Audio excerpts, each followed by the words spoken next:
और इस वक्त हमारे साथ देवकीनंदन ठाकुर जी बकायदा अमेरिका से इस वक्त जुड़े हैं। जब उनको ये खबर मिली कि तिरुपति बालाजी के प्रसाद में गौवंश की चर्बी पाई गई है, ये रिपोर्ट आप जानते हैं इसने तहलका मचा दिया है। बहुत से लोगों के दिल टूटे हैं, आस्था को चोट पहुंची और इसीलिए देवकीनंदन ठाकुर जी हमारे साथ जुड़े हैं। बहुत बहुत स्वागत है आपका देवकीनंदन जी। सबसे पहले तो मैं आपसे इस मसले पर रिएक्शन चाहती हूं। जब आपने ये खबर सुनी तो पहली बात जो आपके जहन में आई वो क्या थी?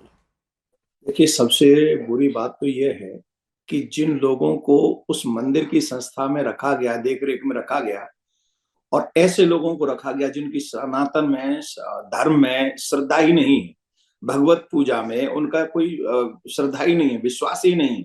प्रसाद जानते हैं मंदिर का क्या है, प्रसाद का महत्व क्या है जानते भी हैं ये लोग।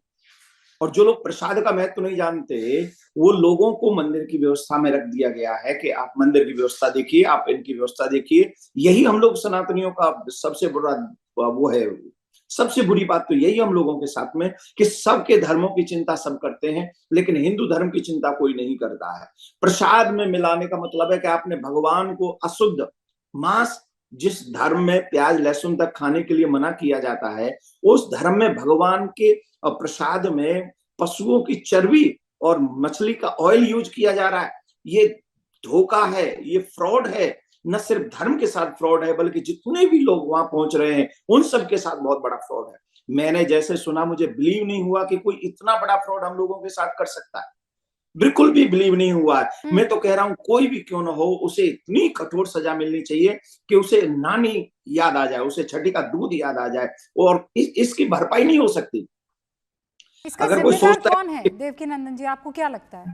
ये जिम्मेदार, जिम्मेदार है वो, देखिए हमारे साथ एक डिबेट में विवेक श्रीवास्तव जी, उन्होंने कहा कोई एक आदमी थोड़ी होगा, ये तो जहां से मंगाया जा रहा है, जहां पर ये नकली घी की या इस तरीके के घी की फैक्ट्री है वो होगा, और सबके सब इसमें हिंदू ही होंगे। मैं आपसे एक बात पूछ रहा हूँ, विवेकहीन लोग नहीं समझेंगे कि मतलब क्या है प्रसाद का? आप विवेकहीन लोगों को टीवी चैनलों पर बैठा बैठा के हमारे सनातन धर्म का मजाक उड़वाएंगे आप? ऐसे लोगों को बुलाया ही क्यों जाता है? जिनकी प्रसाद में निष्ठा नहीं, जिसमें भगवान की निष्ठा, भगवान में निष्ठा नहीं, जिनमें गीता में, भागवत में, रामायण में निष्ठा नहीं, वो क्या जाने प्रसाद का मतलब? इन लोगों की औकात क्या है जो भगवान के प्रसाद के विषय में कुछ बोल सके? रही बात, वो कमेटी जिम्मेदार है, जिस कमेटी के माध्यम से वो सारी वस्तुएं इंप्रूव होती हैं कि आप आइए यहाँ पे। कोई भी कैसा भी कुछ भी सेंड, मैं आपके टीवी चैनल पे कोई भी न्यूज भेज सकता हूँ क्या? अगर मैं भेज भी दूं, सपोज मैं कुछ भी बना के भेज दूं, कुछ भी बना के भेज दूं, मैं अमेरिका में बैठा उल्टा सीधा कुछ भी लाके आपके भेज दूं, तो आप चलाएंगे उसे? कतई नहीं। आप, तो आपकी जिम्मेदारी है ना, आपकी जिम्मेदारी है कि आप क्या चलाएंगे क्या नहीं चलाएंगे। वैसे ही उस मंदिर कमेटी की जिम्मेदारी है कि वो किसकी व्यवस्था लें। नहीं नहीं, और उस कमेटी में वो किसका, जगन मोहन रेड्डी देवकीनंदन जी कह रहे हैं कि कॉस्ट कटिंग जो हो रही थी उसमें ये सस्ता घी आ गया और सस्ते घी में ये मिलावट थी, ये हमें पता ही नहीं था।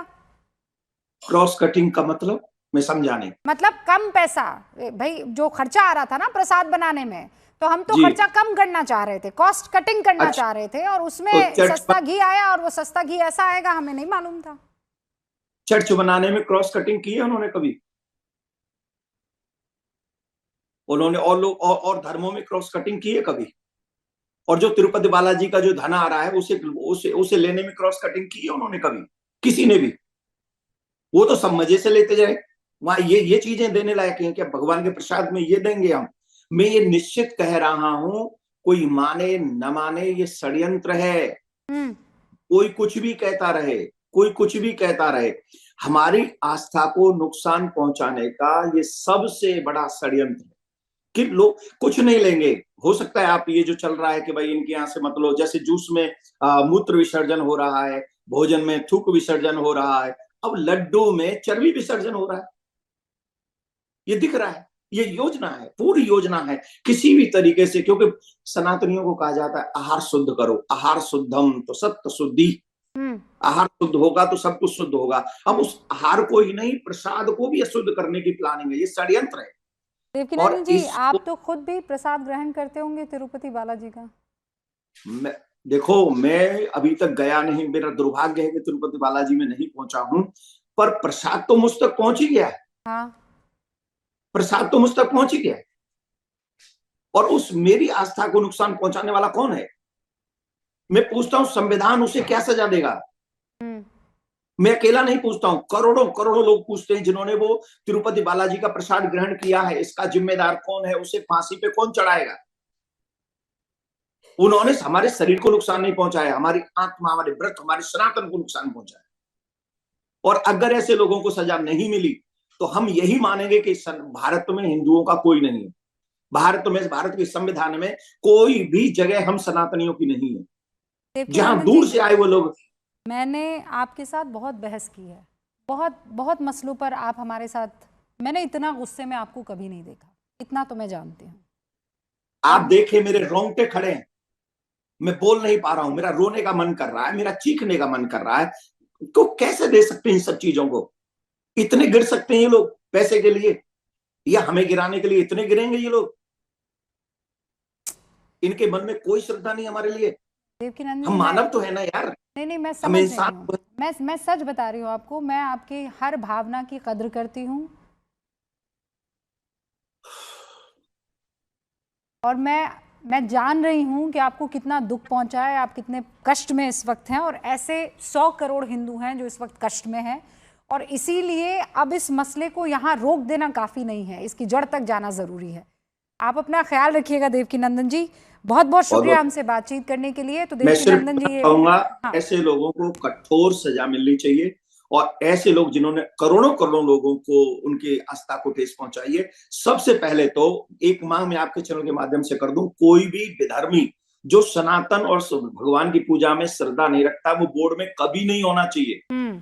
इसीलिए मैं कहता हूं कि मंदिर हमेशा एक सनातन बोर्ड के तहत होने चाहिए, ना कि सरकार के मांग तहत। भी वहां तो अब कोई उठने लगी है। देवकीनंदन जी, बहुत बहुत शुक्रिया, अपना ख्याल रखिएगा। तो देवकीनंदन ठाकुर भावुक हुए और ये कहने लगे कि जब तक फांसी नहीं, ये समझ लीजिएगा कि सनातनियों का इस देश में फिर कोई नहीं।